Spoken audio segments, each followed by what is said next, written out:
दैनिक news Haryana live देखने वाले सभी दर्शकों को मेरा नमस्कार। मैं हूं सतीश। आइए देखते हैं महेंद्रगढ़ से आज की बड़ी खबर। आज महेंद्रगढ़ बार में एक गंभीर विषय को लेकर वकीलों द्वारा कड़ा विरोध दर्ज किया गया। मामला पूर्व डिप्टी सीएम दुष्यंत चौटाला और जेजेपी पार्टी से जुड़ा है, जिसमें एक पुलिस अधिकारी द्वारा कथित रूप से बदसलूकी गलत व्यवहार किया गया। इस मुद्दे पर हमारे एसीसी सेल के जिला प्रधान महेंद्र खन्ना और लीगल सेल की ओर से एडवोकेट जिम्मी चौधरी ने अपना स्पष्ट व्यक्तित्व रखा। इस घटना की कड़ी निंदा की है। मौके पर मौजूद प्रमुख साथी सतीश डागर, विश्वजीत नरेंद्र सहित कई वरिष्ठ वकील और साथी उपस्थित रहे। बताया जा रहा है कि यदि प्रशासन द्वारा जल्द कार्रवाई नहीं की गई तो महेंद्रगढ़ बार हड़ताल पर जा सकता है। साथ ही आसपास की अन्य बार एसोसिएशनों को भी एकजुट खड़े कर बड़े स्तर पर आंदोलन की तैयारी की जा रही है। हिसार में भी दिखा इसका असर। इस मामले से जुड़े एक वकील की गिरफ्तारी के विरोध में हिसार में एक दिन के लिए कार्य स्थगित रखा गया। सरकार को चेतावनी दी। वकीलों ने साफ कहा है कि यदि सीआईए इंचार्ज पवन कुमार के खिलाफ उचित कार्रवाई नहीं हुई तो यह आंदोलन पूरे हरियाणा स्तर पर तेज किया जाएगा। सरकार के खिलाफ भी बड़ा आंदोलन खड़ा किया जाएगा। उन्होंने सभी से अपील की कि इस मुद्दे पर अपने विचार जरूर रखें और न्याय के समर्थन में अपनी आवाज उठाएं। देखें महेंद्रगढ़ से खास रिपोर्ट। हमारे बार में हमारे महेंद्रगढ़ कोर्ट परिसर के अंदर आपका स्वागत करते हैं। और जिस प्रकार से आपने देखा होगा कि हरियाणा के लोकप्रिय नेता, युवा नेता और हरियाणा के पूर्व डिप्टी सीएम भाई दुष्यंत सिंह चौटाला के साथ जो एक पुलिस कर्मचारी, एक एसआई पवन ने हिसार के अंदर एक बदसलूकी की है, जिस प्रकार से उन्होंने एक अपने ओहदे का नाजायज फायदा उठाकर एक डिप्टी सीएम के काफिले को रोककर एक बदसलूकी की है, उसके संदर्भ में आज हमने और हमारे पार्टी के एससी सेल के जिला अध्यक्ष खन्ना साहब ने प्रेस कॉन्फ्रेंस आयोजित की है, जिसके लिए आपको आज यहाँ आमंत्रित किया गया है। जी, तो ये जो मामला हुआ था, ये हिसार में हुआ है। जी हाँ, तो ये जो कोई ऐसा तो नहीं कि कोई पुरानी रंजिश हो या फिर कोई और मैटर चला हुआ हो या किसी इसमें राजनीतिक कोई मामला हो ये? प्रकार से आपने देखा होगा सोशल मीडिया के अंदर आज के दिन कई तरह के वीडियो चलन में है, जिनमें कुछ एक लेडीज ने और कुछ एक व्यक्तियों ने इसी पवन कुमार एसआई के ऊपर, एएसआई जो भी है, इसके ऊपर आरोप लगाए हैं कि यह उन्हें प्रताड़ित किया है। इसने एक की हत्या के अंदर भी ये बता रहे हैं कि ये शामिल है। ये थर्ड डिग्री टॉर्चर करता था। अमानवीय काम इसने कई बार किए हैं।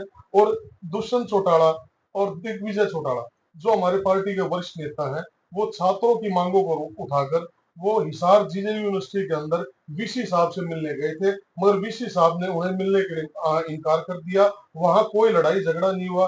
पुलिस ने वहां जब वीसी साहब को ऑफिस पे थे, उस टाइम भी इनको काफी मोटिवेट किया था ये कुछ गलत बोले या कुछ गलत हरकत हो, मगर वहां से दुष्यंत चौटाला साहब ने अपनी शिकायत करने के लिए या अपने आगे के कार्यक्रम के हिसाब से वहां से निकल लिए थे। मगर बीच रास्ते के अंदर वीडियो में आपने देखा होगा कि जिस प्रकार से काफिला जा रहा है, उसके अंदर एक पुलिस की गाड़ी एकदम आती है, वो ओवरटेक करती है, चौटाला साहब की गाड़ी के सामने गाड़ी लगाता है और किस प्रकार से हाथ में हथियार लेके वो चौटाला साहब की एस्कॉर्ट गाड़ी के सामने आके एकदम खड़ा होता है। और जो उसका एकदम रवैया था, वो बिल्कुल किसी को डराने वाला या एक हमला करने वाला।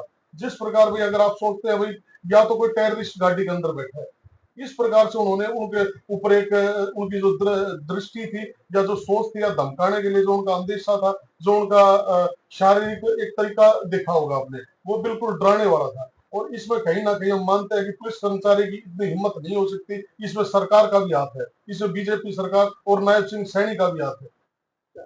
तो ये जो रवैया इसने अपनाया है, जिस तरह से वीडियो में भी दिखाई दे रहा है, एकदम से गाड़ी से उतरता है, गाड़ी आके लगवा करके ना एकदम से धमकी भी देता है। तो क्या ये एक ड्रामा ही रहा होगा या फिर कुछ और भी प्लान रहा होगा पुलिस डिपार्टमेंट? भाई जहां तक हम मानते हैं कोई बड़ा हादसा हो जाए, कोई बड़ा अंदेशा नहीं, क्योंकि पुलिस से सिक्योरिटी चौटाला साहब के पास, दुष्यंत भाई साहब के पास भी थी, उनके पास गार्ड थे और जो एक्सपोर्ट गाड़ी थी, पुलिस कर्मचारी भी थे। हो सकता है अगर ये जो जिस प्रकार पवन कुमार एसआई ने उनके ऊपर हथियार ताना, अगर उसी वक्त वो सामने से अगर फायर कर देते भैया इस नेता जिसके प्रोटेस्ट के लिए उनकी ड्यूटी लगी है, तो वहां पर एक बहुत बड़ा हादसा होता। जी जी, हादसा हो जाता है और उसके बाद में दूसरा रूप ले लेता हादसा, ये बिल्कुल बात सही है। यानी आपका कहने का मतलब है कि कोई भी हादसा हो सकता था उसमें। बिल्कुल। तो अभी जो कार्रवाई लेकर के पार्टी क्या कार्रवाई कर रही है?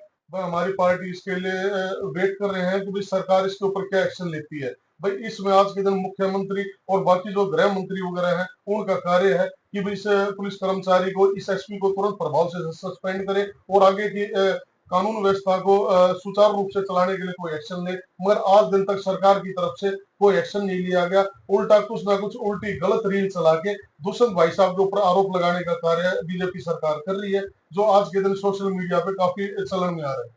क्या क्या कहना चाहेंगे कि सरकार की इस तरह की नीति को देखते हुए आप सरकार के बारे में क्या कहेंगे? वर्तमान में सेंटर में और स्टेट में दोनों जगह पे बीजेपी सरकार है, तो इनके बारे में आप क्या कहना चाहेंगे?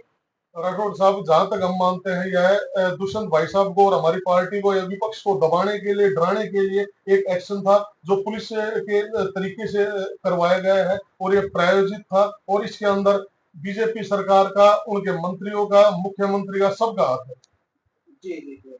तो अन्ना जी, आप भी जिसकी पार्टी के एक डिस्ट्रिक्ट लेवल के अच्छे ऐसी मोर्चे के नेता हैं, ये जो घटना घटी है दुष्यंत चौटाला जी के साथ में, तो इसके बारे में आप क्या कहना चाहेंगे? मैं भाई जिम्मी चौधरी वरिष्ठ वकील की बात को आगे बढ़ाते हुए मैं आपको कहना चाहूंगा कि जिस तरह की वीडियोस आपने देखी हैं और जो रिफ्लेक्शन आप सोशल मीडिया में दिखा रहे हैं, अगर उसके कंटेंट्स को सही तरीके से आप देखोगे तो इसमें एक मिसिंग एलिमेंट है।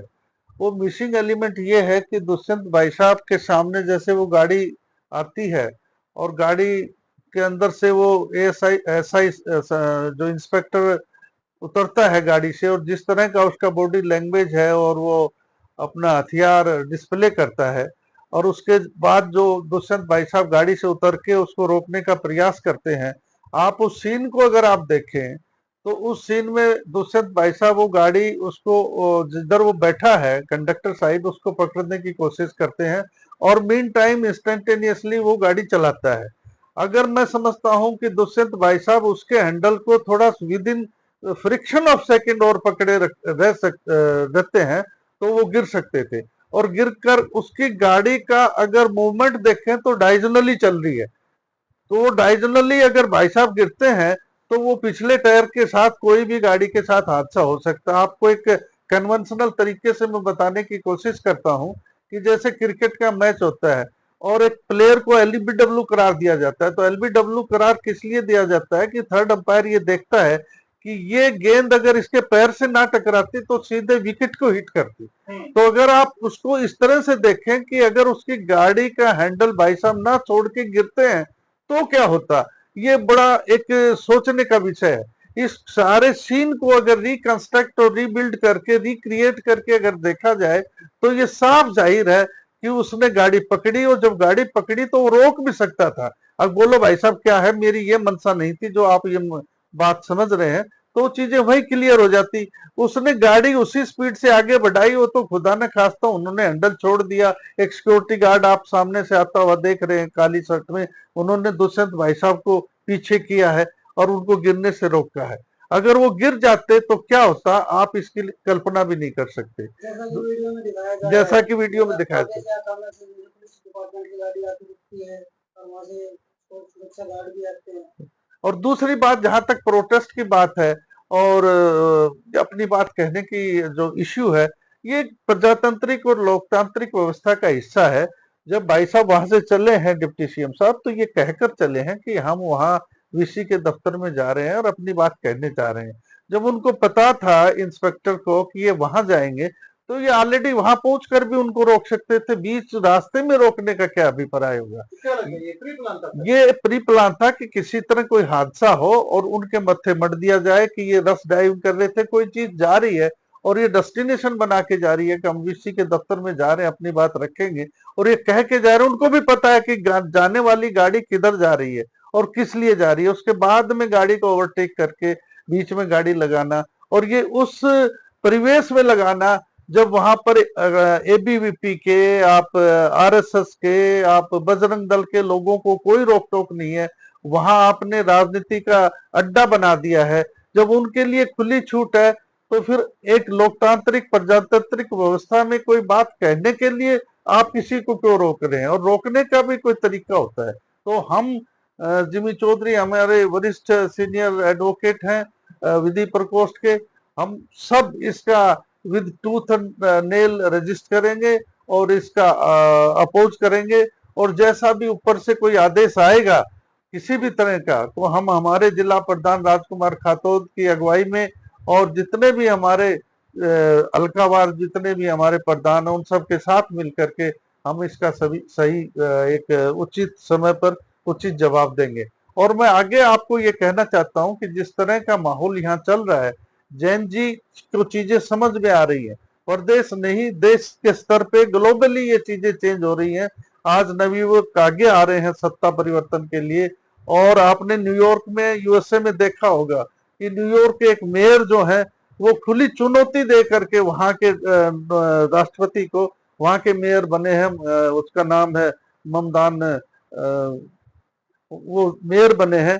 तो मैं कहता हूं वहां की जो परिस्थितियां हैं उनके यहाँ तो एक न्यूयॉर्क के मेयर ने वहां की सत्ता बदली है, और हमारे यहाँ तो दो दो हमारे उसके समकक्ष हमारे पास नेता हैं, भाई दुष्यंत चौटाला है और दिग्विजय है, जिनके नेतृत्व में जैन जी आज विश्वास व्यक्त कर रही है, और हम इस आंदोलन को जनता की इस आवाज को दूर तक ले जाएंगे। जिमी जी, ये चाहिए का कहना है कि जिसकी दुष्यंत चौटाला जो ड्राइवर है वो गाड़ी को पैनिक करके ना बोला जाएगा ड्राइवर को कि भाई आप सही तरीके से गाड़ी चलाओ, क्या ये बात सही है या फिर ये एक बहाना है? राठौर साहब, ये अपनी गलतियों को छुपाने का एक तरीका है। आपने देखा था कि देखा भी होगा, कई वीडियो इस संदर्भ में सामने आई है जिसके अंदर साफ दिख रहा है दुष्यंत भाई साहब की गाड़ियां बिल्कुल लाइन में चल रही हैं और ये गाड़ी पीछे से आके एकदम एस्कॉर्ट गाड़ी के सामने खड़ी हो जाती है। ये पुलिस का एक प्रायोजित इस एसआई का एक गलत तरीका था, और ये कोई बड़ी बात नहीं। आप ये मान के चलिए, एक हादसा जिस प्रकार से इंदिरा गांधी को पुलिस सिक्योरिटी नहीं मारा था, हो सकता है ये इतने बड़े लेवल की कोई खट्टर की या नायब सैनी की इस तरह की कोई साजिश हो। ये हम किस आधार पर कह सकते हैं बात की भाई खट्टर या नायब सैनी की या बीजेपी की? भाई सरकार अपने कर्मचारियों के लिए सरकार जिम्मेदार है, पुलिस प्रशासन है वह सरकार के नीचे काम करता है, गृह मंत्रालय के नीचे काम करता है। आज के दिन कोई भी एसपी या कोई भी कर्मचारी अगर सीएम चाहे उससे बाहर नहीं जा सकता। तो इसमें हम तो यही बोलेंगे कि सरकार का एक योजना थी और बहुत बुरी योजना थी। इसके लिए हमारी पार्टी डट कर मुकाबला करेगी और रोड टू रोड पूरा आंदोलन होगा और सरकार की ईंट से ईंट बजाएंगे। क्या रणनीति है जब अभी लगभग कितना समय तक अगर कार्रवाई नहीं आती तो क्या रणनीति रहेगी अभी पार्टी की? भाई हमारा शीर्ष नेतृत्व इस चीज के ऊपर मंथन कर रहा है। 2-4 रोज के अंदर अगर सरकार की तरफ से कोई एक्शन नहीं होता है तो हमारी पार्टी इसके ऊपर अब एक्शन लेगी। जिले के ऊपर, हल्के के ऊपर, हर स्तर के ऊपर मुंह तोड़ जवाब दिया जाएगा। बहुत बहुत धन्यवाद जी, आपने जो अपने विचार रखे हैं इसके लिए। जी जी। और एक जो महिला आरक्षण जो चल रहा है उसके बारे में आपके क्या विचार है? महिला आरक्षण का एक झूठ का मुद्दा है। बेसिकली ये खुली किताब है कि महिला आरक्षण पहले से ही पारित हो चुका है, 2023 से ही पारित हो चुका है। ये महिला आरक्षण की आड़ में, उसके एवज में जिस तरह से ये डिलिमिटेशन वाला लेके आए हैं संशोधन बिल, कि उसके साथ ये भी चला जाएगा। एक्चुअली महिला आरक्षण बिल नहीं गिरा, इनका जो डिलिमिटेशन की जो मंशा थी वो बिल गिरा है। जिसको ये प्रोजेक्ट कर रहे हैं उस चीज को ये ऐसा कलर पेंट कर रहे हैं कि ये सभी अपोजिशन वाले और जितने भी दूसरे इनके सत्तारूढ़ दल के अलावा सब इसके महिला आरक्षण के विरोध में, जबकि ऐसा नहीं है।